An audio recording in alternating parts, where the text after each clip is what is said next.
What the freak?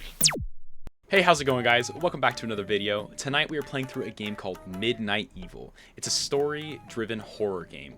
And I don't really want to spoil the story for you guys, so let's just get right into it. Let's start. As the clock approached midnight, William Crinkle was fast asleep. Is that us?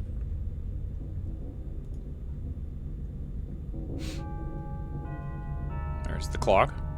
Tonight was different, though. He woke to a strange sound coming from the attic. This is like the story. Ooh, what is that face? That's kind of creepy. We just have that on our stairway. I have no way to skip through this. It's just going as fast as it's going. As he climbed the stairs, he felt something.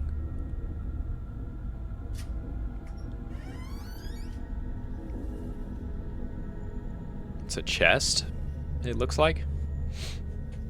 Our dude's got some long eyelashes. He had never seen this chest before. I can already tell I'm going to struggle so hard with this. Just reading in general is really hard for me. I don't read too many books. Just an innocent book. Like, even in old videos, I struggle. Tonight, his life would change forever. Nathan Sanders presents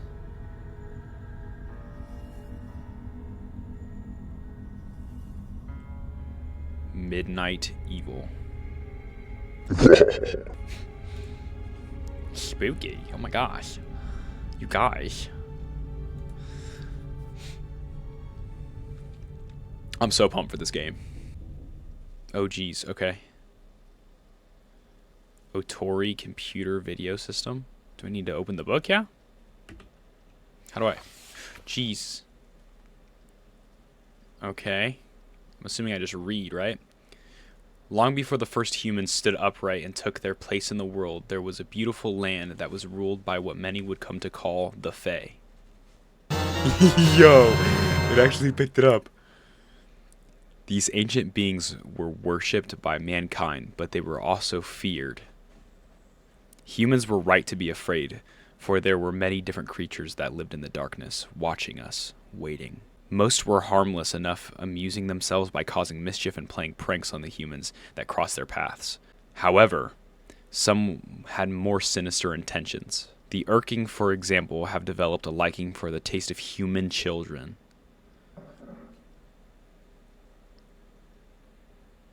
What was that? It sounded like the window got scratched. Okay. Dude, it sounds so surreal. These monsters are small, unnaturally fast, and impossible to kill. It was an unlucky tragedy for my people that we decided to build our village here, right in the middle of the Urklings' territory. We have lost so many of our children over this past year. There aren't enough tears in this world to keep for their loss. I'm so spooked right now. I don't know what to do. Thankfully, though, my grandmother taught me well in these ways of my druid ancestors. I may not be able to kill the little beasts, but I was able to work out a spell that binds them to this book. I can only hide it and pray that it never falls into the hands of a child. Did it not pick it up? I may not be able to kill the little beasts, but I was able to work out a spell that binds them to this book. I can only hide it and pray that it never falls into the hands of a child. If you are reading this, know that I'm truly sorry for the demons that have now been passed on to you. Oh my god. That was really loud, and I don't know what it was. Opening the book will have awakened them. I'm sure they will be ravenously hungry. What do you mean? Once the book is opened, you must read it out loud from beginning to end in order to return them to their magical prison. Be watchful. They only attack if you don't see them coming. Most importantly, once you finish this book, keep it hidden so that no one ever opens it again.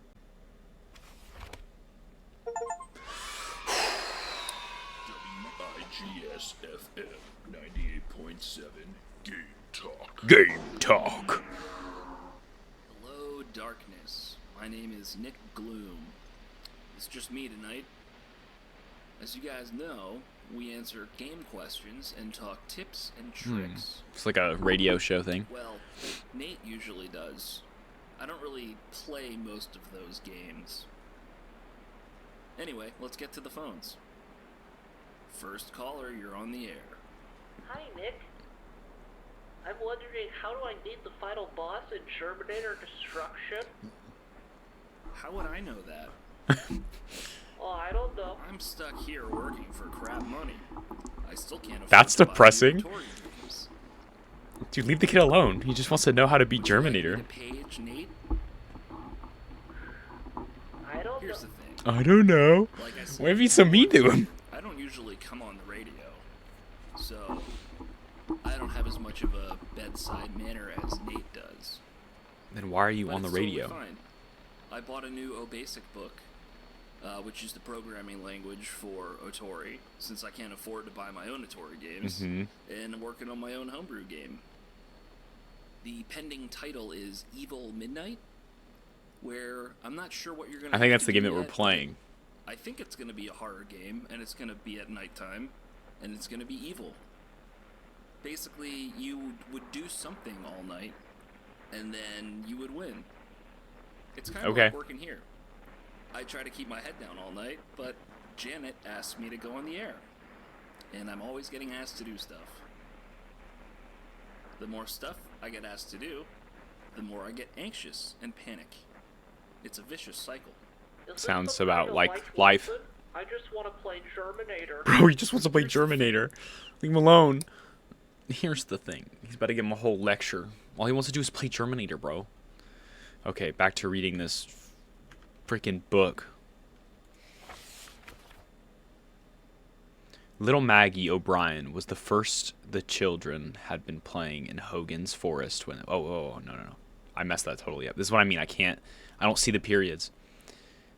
The children had been playing in Hogan's Forest when they all heard a noise. Sensing no danger because there were so many of them, 12 children in all decided to investigate the source of the strange sound. As they all searched high and low, they soon realized that Maggie was missing. Frantically, they began searching for their friend. Hello, motherfucker. What the freak?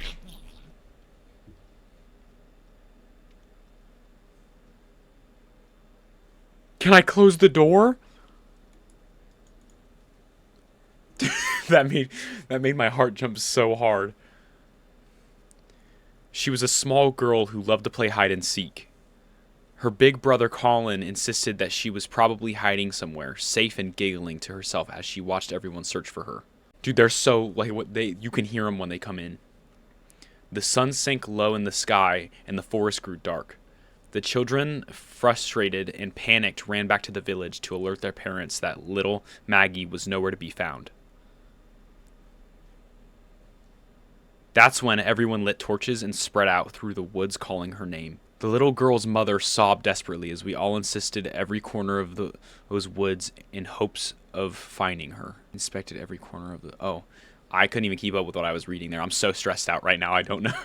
I've only been scared once, and I'm already kind of jittering. Her brother kept searching, tears streaming down his cheeks. I need to pay attention.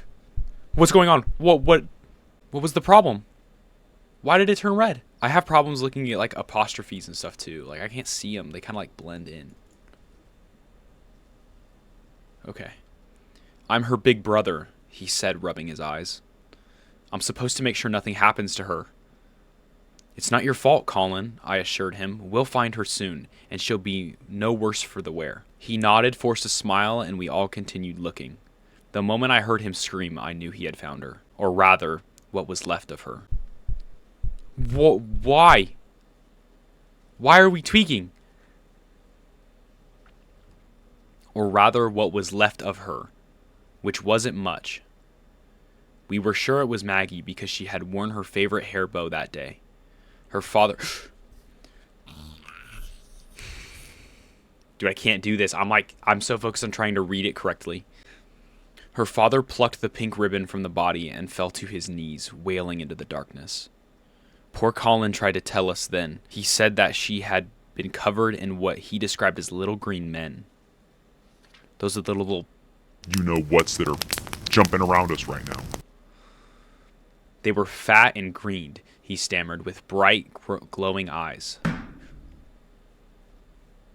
What was that? Can they come from somewhere else? With bright, glowing eyes, they were biting off bits of skin and flesh. Do I have to be looking at it to read it? With bright, glowing eyes, they were biting off bits of skin and flesh. No... I don't hear them sometimes. They don't make the noise every time. Can I close the doors? No one believed the lad. We all attributed the horrible ordeal to a hungry wild animal. Of course, we all attributed the horrible ordeal to a hungry wild animal. Of course, what else could it possibly be? Scooping up what remained of little Maggie, the townsfolk set to work preparing for her funeral. We had no idea the horrors that lay ahead. I'm watching. I thought to myself how strange her wounds looked. I couldn't help but... Why does my guy like spaz out every so often? And is there something I'm like missing? I couldn't help but think back to what Colin had said about the little green men. It made me think of the stories my grandmother used to tell me.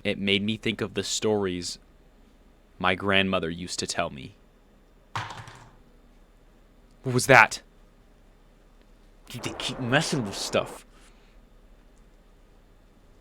I can like hear it. I don't know if you have headphones on. You can like hear it in the muff, like the side of it. It sounds like they're in the room with me. She said that our druid ancestors spoke of tiny creatures that lived long ago in the swamps and marshes surrounding our lands. Dude,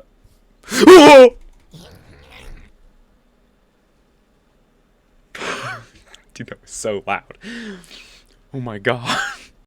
The Urklings, she called them. There were 3 tribes, each being their own breed of evil. One tribe, I recall, she said were green and fat. They would lure children away from safety and feast on their flesh. Dude, my hands are like aching now. Like that jump got me really bad. They would lure children away from safety and feast on their flesh. We didn't live near any swamps. Surely the boy's mind was playing tricks on him. It didn't read that part, because I looked away. We didn't live near any swamps. Surely the boy's mind was playing tricks on him.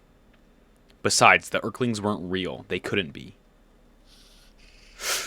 Go away, you little freak! They couldn't be.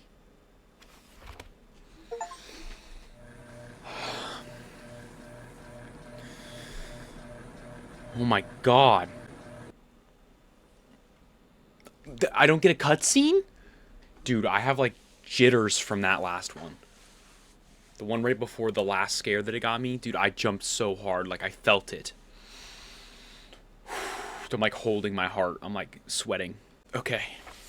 Just gotta lock back in. Maggie O'Brien's funeral was just what anyone would expect. Everyone did their best to comfort the grieving parents. Colin kept to himself. Everyone assumed it was because he blamed himself. After his sister had been laid to rest, I came to him to ask him how he was doing. He looked up at me, eyes red from either crying, lack of sleep, or a combination of the two. And I said, I really saw them, the little green monsters. Please, come on, I don't want to reread that. He looked up at me, eyes red from either crying, lack of sleep, or a combination of the two, and said, I really saw them, the little green monsters. Go away.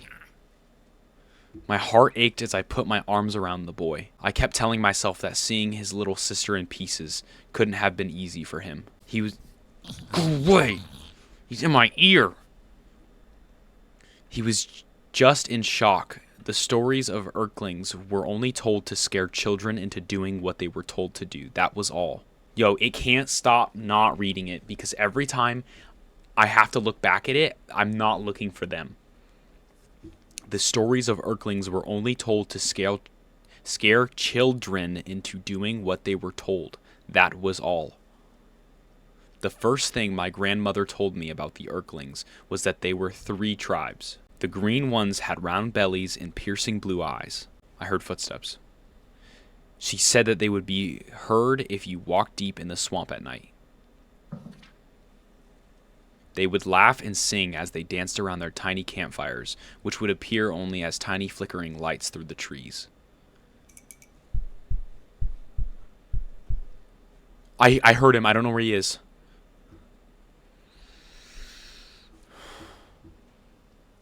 They were the least lethal of the three tribes, but every bit as evil.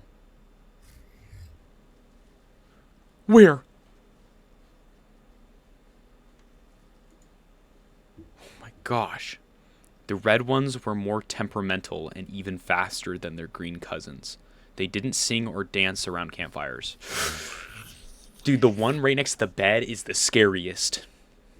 You need to knock that off. They didn't sing or dance around campfires, and their celebrations were a bit more gruesome. They prefer to eat children from the inside out. I don't like reading about them while they're in my room. It was even thought by some that they were only red because they were stained by the blood of their victims. Freaking gremlin! Fiery red bristle-like hairs sprouted from the tops of their heads, and their glowing yellow eyes seemed cold and calculating. The pale Erklings were in another class altogether. They had white skin and wild, untamed blue hair that flowed out in every direction. The most unsettling thing about them was that they had no eyes at all. Yet they somehow were the most keen and efficient killers of the three. You can't make a noise on one side and then appear on the other. Grandmother said that their long, wiry hair could somehow sense the presence and location of children. There were some things that all three tribes had in common. Erklings preferred to eat after midnight, and they would only attack if the child didn't make direct eye contact with them. Wait, so I have to look directly at their eyes? Or does it matter if I just look at them? I reassured myself that the O'Brien girl being attacked barely after sunset meant that she had to have been the victim of a wild animal attack. A few of the men in the village came together to hunt down the beast that killed the girl. They came back 2 days later carrying the carcass of a large wolf. The whole village breathed a sigh of relief, and a big celebration was held. I don't believe that it was the wolf. The only one besides myself that remained anxious was Colin. Looking at his face that night, I knew he believed the creatures that killed Maggie were still out there, waiting. He was right. You can't do it at the end. We were almost there and he jumped out anyway. Cutscene, okay. Jesus. Game talk. Hello, darkness.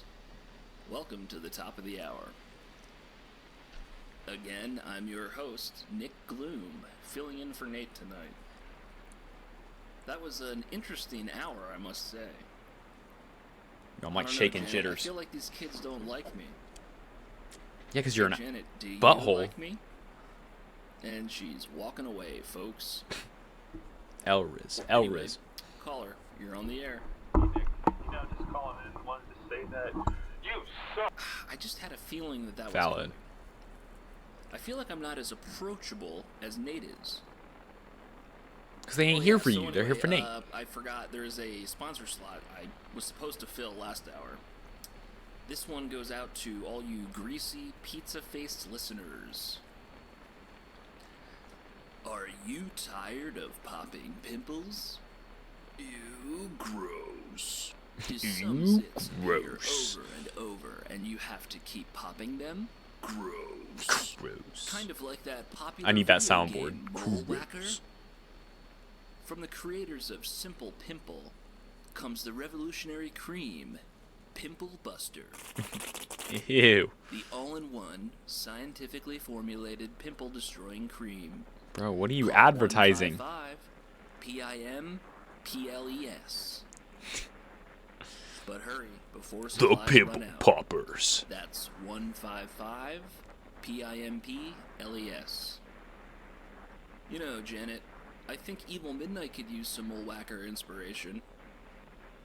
Something to keep the player on their toes. Or at least that last prank caller could drink some of that Pimple Buster. Ooh, that's I don't shade. know what it is. Whew.